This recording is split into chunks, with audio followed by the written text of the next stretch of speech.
నమస్తే, welcome to journalist Singh. Sharmila వ్యాఖ్యలు, జగన్మోహన్ రెడ్డి గురించి చేసినటువంటి కామెంట్స్. ఒకే అంశాన్ని షర్మిల ప్రతిసారి జగన్మోహన్ రెడ్డినే టార్గెట్ చేస్తోంది. కూటమి ప్రభుత్వం మీద, అంటే ప్రతిపక్ష పార్టీ, అపోజిషన్ పార్టీ అయినప్పుడు ఇంకొక అపోజిషన్ పార్టీ మీద, అపోజిషన్ నాయకుడి మీద మాట్లాడుతుంది, అధికారంలో ఉన్న వాళ్ళ మీద మాట్లాడదు అనే దాని మీద షర్మిల పోరాటం అంతా కూడా ఏపీలో జగన్మోహన్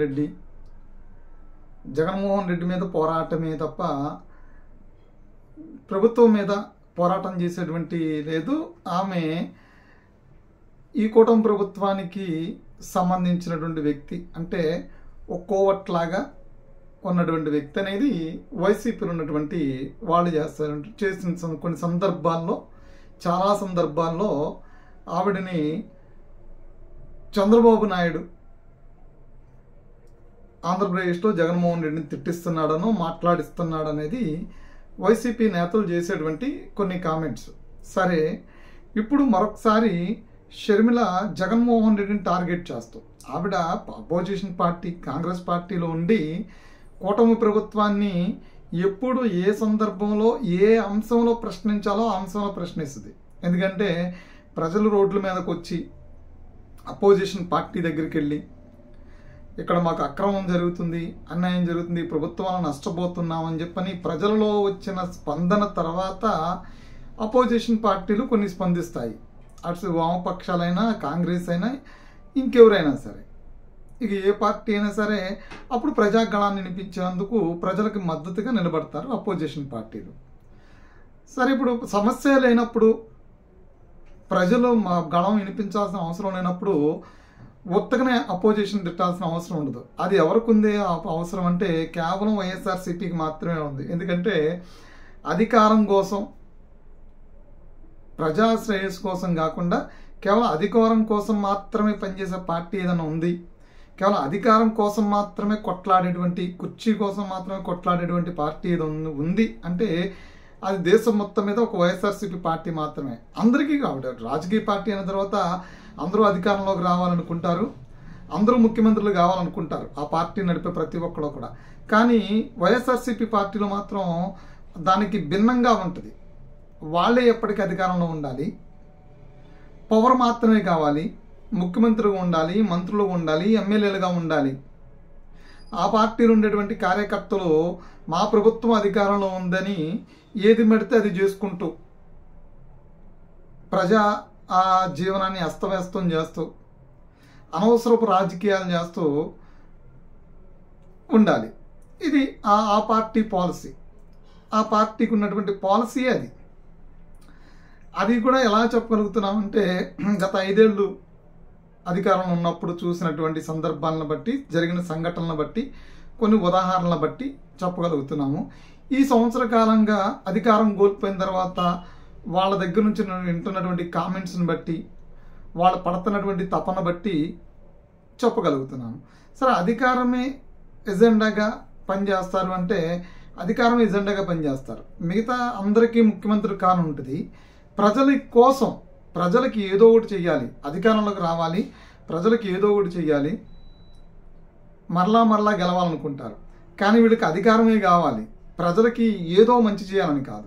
అది ఎందుకంటే ఏ మంచి చేయని పార్టీ అని కూడా వైఎస్ఆర్సీపీ పార్టీయే ఏ మంచి చేయలేదని కూడా చెప్పచ్చు. అది నేను చెప్పడం కాదు, జగన్మోహన్ రెడ్డి గారు స్వతహాగా సొంతంగా ఆయనే చెప్పారు. ఏం చెప్పారంటే, నేను మీకు మీ కుటుంబంలో మంచి చేశాను అంటేనే ఓటేయండి అని అడిగారు. అంటే రాష్ట్రంలో దాదాపు 4.5 కోట్ల మంది, 3 కోట్ల 80 లక్షల పైన 4 కోట్ల దాదాపుగా ఓటర్లు ఉన్నారు. 4.5 కోట్ల పైగా జనాభా ఉన్నారు. ఈ 4.5 కోట్ల జనాభాలో ఆయనకి వేసింది 1 కోటి మంది. అది కూడా ఇది గతంలో సంక్షేమ పథకాలు తీసుకుని, ఇక ఏ అవసరాలు లేని వాళ్ళు, లేదంటే గనక ప్రలోభాలకి లేదంటే భయాలకి లోబడిన వాళ్ళు, ఇంకేదైనా కానీ 40% ఓట్లు వేసిన వాళ్ళు ఉన్నారు. 39.77% ఎంతో వేసినట్టున్నారు. 40% కూడా పూర్తిగా కాదు. అంటే ఇంతమందికి న్యాయం జరిగిద్దా అంటే, ఏ ప్రభుత్వం ఉన్నా అందరికీ న్యాయం చేయలేకపోవచ్చు, కానీ ప్రజా శ్రేయస్సును దృష్టిలో పెట్టుకుని అయితే పనిచేస్తారు. జగన్మోహన్ రెడ్డి ప్రజా శ్రేయస్సును దృష్టిలో పెట్టి పనిచేస్తారంటే ఆయన చెప్పింది ఏంటంటే, మేము అంటే నేను మీకు మంచి చేస్తే ఓటేయండి అని. సో మంచి చేయలేదు అని మెజారిటీ పీపుల్ చెప్పినటువంటి అంశం ఏంటంటే, మీరు మంచి చేయలేదు అని, అందుకని ఓట్లేదు. మరి ఓట్లు వేశారు కదా అంటే ఓట్లు వేశారు. ప్రలోభాలకి, భయాలకి, క్రాస్ ఓటింగ్లు, ఓటింగ్ పడేటప్పుడు డిఫరెంట్ వెర్షన్స్ ఉంటాయి. ఇక దాన్ని వివరంగా చెప్పాల్సిన అవసరం ఉండదు. ఇది రాజకీయంగా ఉండే ప్రతి ఒక్కరికి అవగాహన ఉన్నది. ఆ 40% ఓట్లు ఎలా పడతాయి, ఎందుకు పడినది అందరికీ తెలిసిందే. కానీ మంచి చేస్తేనన్నట్టు మంచి చేయలేదు కాబట్టి ఆయన ఓడిపోయాడు. సో అంటే ఆయనకు ఒక జెండా ఉంది కానీ ఒక ఎజెండా లేదు. ఈరోజు షర్మిల మరొకసారి జగన్మోహన్ రెడ్డిని టార్గెట్ చేసి మాట్లాడే దాంట్లో ఏముంది, ఎప్పుడు మాట్లాడుతుందే కదా అంటారు. కానీ జగన్మోహన్ రెడ్డిని ఈసారి ఆవిడ ఇంకొంచెం ఘాటుగా మాట్లాడింది ఈసారి. అంటే ఎందుకు మాట్లాడాల్సి వచ్చింది ఇంత ఘాటుగా అంటే, ఆంధ్రప్రదేశ్లోనేమో ఓట్లు, దొంగ ఓట్లు, ఈవీఎంలు అవి ఇవి అంటారు.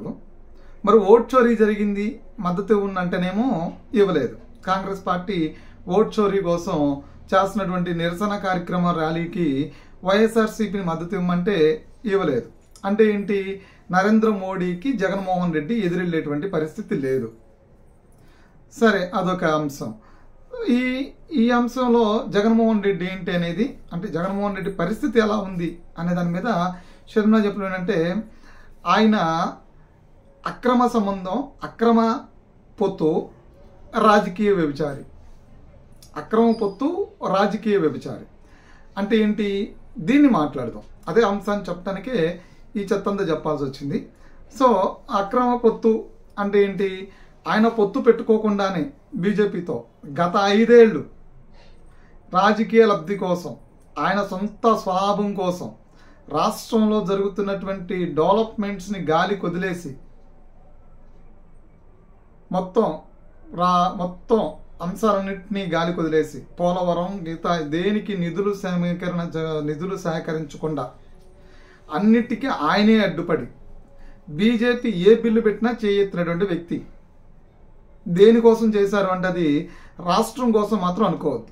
రాష్ట్రం కోసం చేస్తుంటే కేంద్ర ప్రభుత్వం నుంచి ఆనాడు జగన్మోహన్ రెడ్డి తీసుకొచ్చేవేంటో చెప్పాలి. అంటే రాష్ట్రం కోసం ఏం చేయలేదు, కానీ ప్రతి బిల్లుకి చెయ్యెత్తారు. ఎందుకు ఎత్తారు అంటే ఆయనకి అందులో స్వలాభం ఉంది. స్వలాభం అంటే కేసులు, ఇతర అంశాలు ఉన్నాయి. ఆయన చేస్తున్నటువంటి అవినీతికి సంబంధించిన అంశాలు కేంద్ర ప్రభుత్వ సహాయ సహకారాలు కోరుకున్నాడు. సేమ్ టైము అది అంటే ఆ పొత్తుని డైరెక్ట్గా పెట్టుకోకుండా ఆంధ్రప్రదేశ్ ప్రజల్ని మోసం చేస్తూ బీజేపీతో మాకు పొత్తు లేదు, మేము ఇండివిజువల్గానే ఉన్నాము అని చెప్తూనే ఆయన అక్రమ పొత్తు పెట్టుకున్నారు బీజేపీతో. అది షర్మిల మళ్ళొకసారి చెప్పారు. ఇది అందరికీ తెలిసిన విషయమే. మరి రాజకీయ వ్యభిచారం ఎందుకన్నారు? మరి అక్రమ పొత్తు, అక్రమ సంబంధాలు నడిపే వాళ్ళని అట్లా అంటారు. అట్లాగే ఆవిడ ఈసారి అలా సంబోధించింది. ఇందులో ఎందుకు రాజకీయ వ్యభిచారం ఏంటంటే, కేవలం రాజకీయ అవసరాలకు మాత్రమే బీజేపీకి తలొగ్గి, బీజేపీకి జై కొట్టి చేసేటువంటి రాష్ట్రం అభివృద్ధి కోసం కాదు. అదే విషయాన్ని షర్మిల పదే చెప్తుంది. షర్మిలని పదే చెప్పిన ప్రతిసారి కూడా వైసీపీ నేతలు టార్గెట్ చేసి బూతులు తిడుతూ ఉన్నారు. ఆవిడ పదే జగన్మోహన్ రెడ్డిని అపోజిషన్లోకి వెళ్ళిపోయిన తర్వాత ఆయన ఎందుకు తిడుతుంది, అపోజిషన్లోకి వెళ్ళిపోయిన తర్వాత ఆయన ఎందుకు మాట్లాడుతుంది అని మేధావులు మాట్లాడుతూ ఉంటారు. కానీ ఆయన ఎందుకు మాట్లాడుతుందంటే, గత 5 ఏళ్ళు ఆంధ్రప్రదేశ్ నష్టపోవడానికి కారణం ఈ జగన్మోహన్ రెడ్డి. గత 5 ఏళ్ళు ఆయన రాజకీయ వ్యభిచారిలా మారి రాష్ట్ర అభివృద్ధిని వదిలేశారు. కాబట్టే రాష్ట్రం ఆ 5 ఏళ్ళు తలుచుకుంటే 5 ఏళ్ళు 50 ఏళ్ళు తలుచుకునే పరిస్థితి క్రియేట్ చేశారు. కాబట్టి షర్మిల కూడా ఆయన వెంటబడి తిట్టాల్సిన పరిస్థితి. సో ఆయన ఇప్పుడు 1-2 ఈ అంశాల్లో కూడా ఏంటంటే, అక్రమ పొత్తు పెట్టుకుని బయటికి ఏమీ తెలియనటువంటి వ్యక్తుల, బీజేపీతో పొత్తులైనటువంటి వ్యక్తుల వ్యవహరిస్తూ ఆయన రాజకీయ అంటే ఆయన స్వలాభం సొంత లాభం చూసుకున్నారు. ఆ స్వలాభం సొంత లాభం చూసుకుని రాజకీయం చేశాడే తప్ప ఎక్కడా కూడా రాష్ట్ర అభివృద్ధి చూడలేదు కాబట్టి రాజకీయ వ్యభిచారిగా ఉన్నాడు. సో ఈ రెండు అంశాలని క్రోడీకరించి షర్మిల మరొకసారి జగన్మోహన్ రెడ్డి మీద ఆయన రాజకీయ వ్యభిచారి, అక్రమ పొత్తు రాజకీయ వ్యభిచారి అని మాట్లాడింది. సో ఇంకొక అంశం కూడా ఆవిడ చెప్పింది, ఆవిడ ఛాలెంజ్ చేసింది. ఆ ఛాలెంజ్ వైసీపీలో ఎవరన్నా రేపొద్దున షర్మిలని తిట్టాలి అంటే, ఈ కామెంట్స్ మీద షర్మిల గురించి మాట్లాడాలి అంటే ఆవిడ రెండు ఒక అంశాలు చెప్పింది. ఆవిడ ఒక సవాల్ విసిరింది. ఆ సవాల్ స్వీకరించి అప్పుడు ఆవిడ తిట్టొచ్చు. ఎందుకంటే నరేంద్ర మోడీకి ఎదురెళ్ళేటువంటి సత్తా జగన్మోహన్ రెడ్డికి ఉందా అని అడిగింది. పోరాటం చేసే శక్తి ఉందా అని అడిగింది. అసెంబ్లీకి రండి అని అడిగింది. అసెంబ్లీకి వచ్చే సత్తా మీకుందా అని అడిగింది. అసెంబ్లీకి వచ్చే సత్తా మీకుంటే అసెంబ్లీకి వచ్చి ప్రజల తరపున నిలబడి మాట్లాడి, ఏది ఆ పులివెందల పులి అని చెప్పినటువంటి జగన్మోహన్ రెడ్డి ఎవరైతే ఉన్నారో ఆయన అసెంబ్లీకి వచ్చి ప్రజల తరపున మాట్లాడి తర్వాత అప్పుడు షర్మిలని తిట్టింది. సో అసెంబ్లీకి కూడా రానటువంటి వ్యక్తికి అపోజిషన్ ఎందుకు, ఆ బిరుదు ఎందుకు, ఆ పార్టీ ఎందుకు అని ఆవిడ తర్వాత లాస్ట్ పంచి ఒకటి ఉంది ఏంటి, ఆ పార్టీకి ఒక జెండా తప్ప ఒక ఎజెండా లేదు, సిగ్గు శరం లేని పార్టీ అంది. సో కాబట్టి ఏంటంటే షర్మిలని తిట్టాలనుకునేటువంటి వైసీపీ నేతలు ఫస్ట్ ఆవిడ అడుగుతున్న వాటికి సమాధానం చెప్పి ఆవిడని తిట్టేయచ్చు.